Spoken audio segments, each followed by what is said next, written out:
आणि आता बातमी आहे आमदारांच्या निधी संदर्भात। गेल्या 10 महिन्यांपासून आमदारांना निधीच नाही असं शिंदेच्या शिवसेनेचे आमदार संजय गायकवाड यांनी म्हटलंय।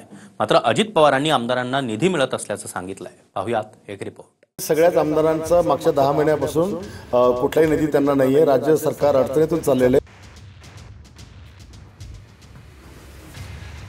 शिंदेच्या शिवसेनेचे आमदार संजय गायकवाडांनीच आमदारांना 10 महिन्यांपासून निधी नसल्याचं उघड केलंय।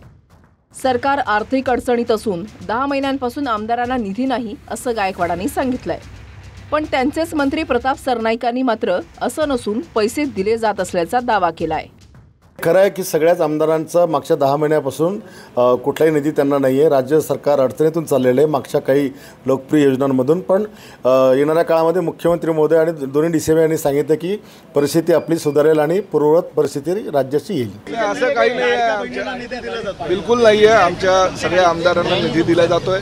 माझ्या डिपार्टमेंटचं जर तुम्ही मला विचारताल, आमच्या डिपार्टमेंटच्या माध्यमातून ज्या एसटी डेपो आहेत किंवा एसटी स्टँड आहे किंवा इतर काही गोष्टींसाठी निधीची व्यवस्था आमच्या डिपार्टमेंटच्या माध्यमातून केली जाते।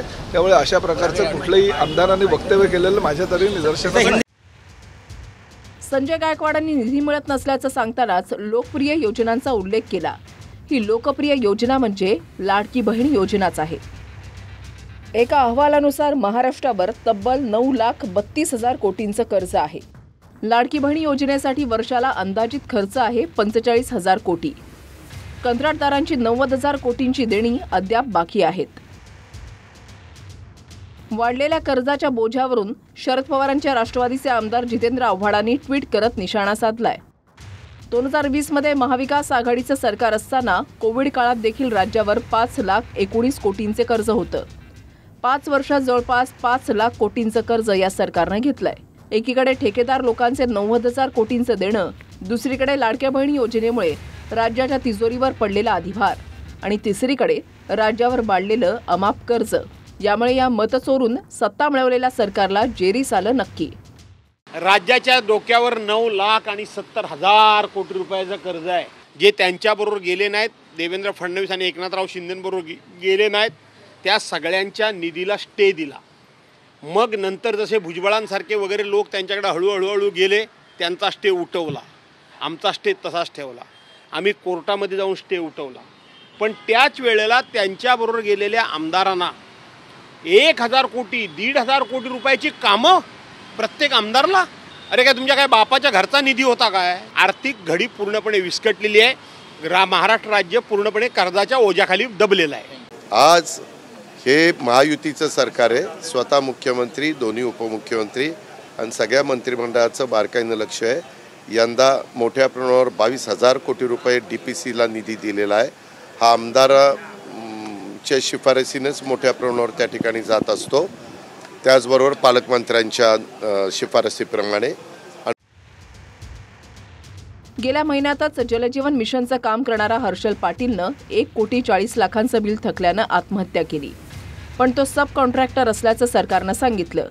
मात्र मूळ कॉन्ट्रॅक्टरलाच बिल मिळाली नाही तर तो सब कॉन्ट्रॅक्टरला पैसे कसे देणार हा प्रश्न आहे।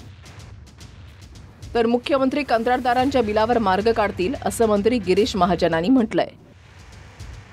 सरळ आम्हाला सांगतात की साहेब कॉन्ट्रॅक्टर कोणी टेंडर भरत नाहीये का, तर पैसे वेळेवर दिले जात नाही। संपूर्ण महाराष्ट्रामध्ये आपण पाहतोय खोके काही लोक बॅग घेऊन वगैरे बसतात, पण कॉन्ट्रॅक्टर्स जे खरोखर कॉन्ट्रॅक्टर्स आहेत, लाडके कॉन्ट्रॅक्टर्स नाही, खरे कॉन्ट्रॅक्टर्स, त्यांना पैसे मिळत नाही।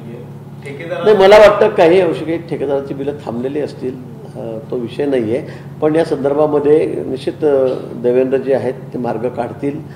कुठेही अडचण येणार नाही, कुठेही कामं थांबणार नाहीत। थोडेफार बिलं जर कमी जास्त अडलेली असतील, पण लवकरच त्या संदर्भात कॅबिनेटमध्ये विषय झाला की ठेकेदाराची बिलं दिली गेली पाहिजेत। त्या संदर्भामध्ये लवकरात लवकर निघेल आणि ठेकेदाराची बिलं दिली जातील। लोकप्रिय योजनांमुळे सरकारच्या तिजोरीवर ताण आहे हे सरकारही मान्य करतंय।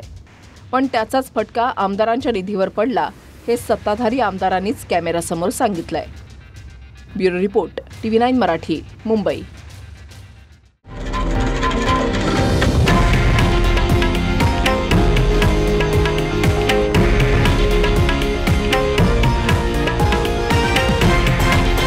हे आहे देशातील नंबर 1 न्यूज नेटवर्क आणि आपण पाहत आहात TV9 मराठी, एकमेव।